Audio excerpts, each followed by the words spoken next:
వైఎస్ఆర్ చేయూత ద్వారా 45 నుంచి 60 సంవత్సరాల మధ్య వయసున్న నా ఎస్సీ, నా ఎస్టీ, నా బీసీ, నా మైనారిటీ అక్క చెల్లెమ్మలకు మంచి జరిగిస్తూ,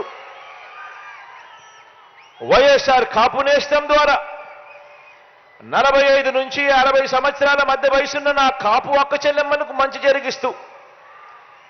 వారికి కూడా అండగా నిలబడడం, వారికి కూడా ఆర్థిక సాధికారతకు మరింత సహకారం అందిస్తున్న విధంగానే వైఎస్ఆర్ ఈబీసీ నేస్తం ద్వారా ఓసీ కుటుంబాల్లో ఉన్న నా అక్క చెల్లెమ్మలకు కూడా అండగా నిలబడుతూ ఈ వైఎస్ఆర్ ఈబీసీ నేస్తం అమలు చేస్తా ఉన్నాము అని కూడా చెప్పడానికి సంతోషపడతా ఉన్నా. ఈరోజు నేను గర్వంగా కూడా చెప్తా ఉన్నా,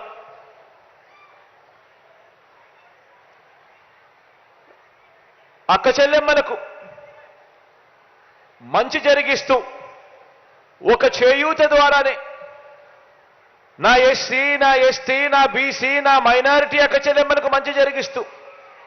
దాదాపుగా 33,14,000 అక్క చెల్లెమ్మలకు మంచి జరిగిస్తూ వాళ్ళ కుటుంబాలకు మంచి జరిగిస్తూ అడుగులు పడ్డాయి. ఈ 58 నెలల కాలంలోనే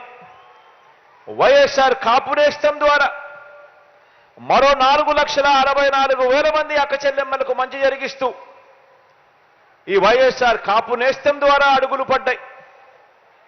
వైఎస్ఆర్ ఈబీసీ నేస్తం ద్వారా మరో 4,95,000 మంది నా అక్క చెల్లెమ్మలకు మంచి జరిగిస్తూ ఇలా మొత్తంగా 45 నుంచి 60 సంవత్సరాల మధ్య వయసులో ఉన్న నా అక్క చెల్లెమ్మలు 42,74,000 మంది నా అక్క చెల్లెమ్మలకు మంచి జరిగిస్తూ ఈ 58 నెలల కాలంలో అడుగులు పడ్డాయి మీ బిడ్డ ప్రభుత్వంలో అని చెప్పడానికి సంతోషపడతా ఉన్నాను, గర్వపడతా ఉన్నాను. ఓ అక్క చెల్లెమ్మలకు అవ్వాతాతలకిచ్చే పెన్షన్ కానివ్వండి,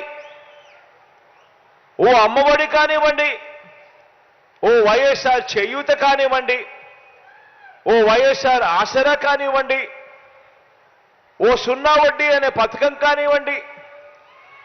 ఓ చేయూత అనే పథకం కానివ్వండి, ఓ కాపు నేస్తం అనే పథకం కానివ్వండి, ఓ ఈబీసీ నేస్తం అనే పథకం కానివ్వండి, ఇళ్ల పట్టాల పంపిణీ, అక్క చెల్లెమ్మల పేరుతోనే రిజిస్ట్రేషన్ చేసి ఇచ్చే కార్యక్రమం కానివ్వండి, అందులో అక్క చెల్లెమ్మల పేరిట ఇల్లు కట్టించే కార్యక్రమం కానివ్వండి,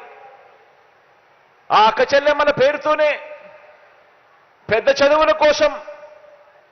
ఆ అక్క చెల్లెమ్మల పిల్లలకు కూడా తోడుగా ఉంటూ ఆ అక్క చెల్లెమ్మలని చెయ్యి పట్టుకొని నడిపిస్తూ వారికిచ్చే విద్యా దీవెన కానివ్వండి, వారికిచ్చే వసతి దీవెన కానివ్వండి, ఇవన్నీ కూడా నేను చెప్తా ఉన్నాను. నా అక్క చెల్లెమ్మలు బాగుండాలి,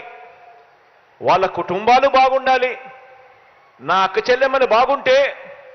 వాళ్ళ భవిష్యత్ బాగుంటుంది, వాళ్ళ కుటుంబాల భవిష్యత్ బాగుంటుంది అని ఎక్కడా కూడా కులం చూడడం లేదు,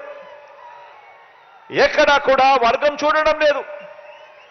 ఎక్కడా కూడా మతం చూడడం లేదు, ఎక్కడా కూడా ప్రాంతం చూడడం లేదు, ఎక్కడా కూడా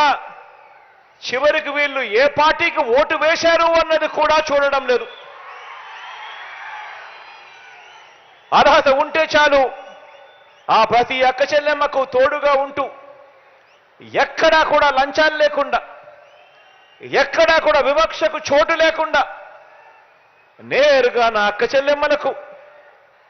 తోడుగా ఉంటూ అడుగులు వేస్తా ఉన్న ప్రభుత్వము అని కూడా చెప్పడానికి గర్వపడతా ఉన్నాను. అవ్వ తాతలు, అక్క చెల్లెమ్మలు, రైతన్నలు అందరి ఆత్మగౌరవాన్ని నిలబెడుతూ వారి ఇంటికే వచ్చి చిక్కటి చిరునవ్వులతో వారి ఇంటికే వచ్చి వాలంటీర్ చిక్కటి చిరునవ్వులతో ఇంటికే వచ్చి ఇస్తూ వారికి అండగా నిలబడతా ఉన్న పరిస్థితి కూడా వారి గ్రామంలోనే ఒక సచివాలయం ఏర్పాటు చేసి వాళ్ళ ఆత్మగౌరవాన్ని కాపాడుతూ ఇంటి వద్దకే సేవలు అందిస్తా ఉన్న పరిస్థితులు కూడా కేవలం ఈ 58 నెలల కాలంలో మాత్రమే జరిగాయి అన్నది కూడా గమనించమని కోరుతా ఉన్నాను. నా ప్రతి అక్క చెల్లెమ్మకు, నా అక్క చెల్లెమ్మల కుటుంబ సభ్యులకు అందరికీ కూడా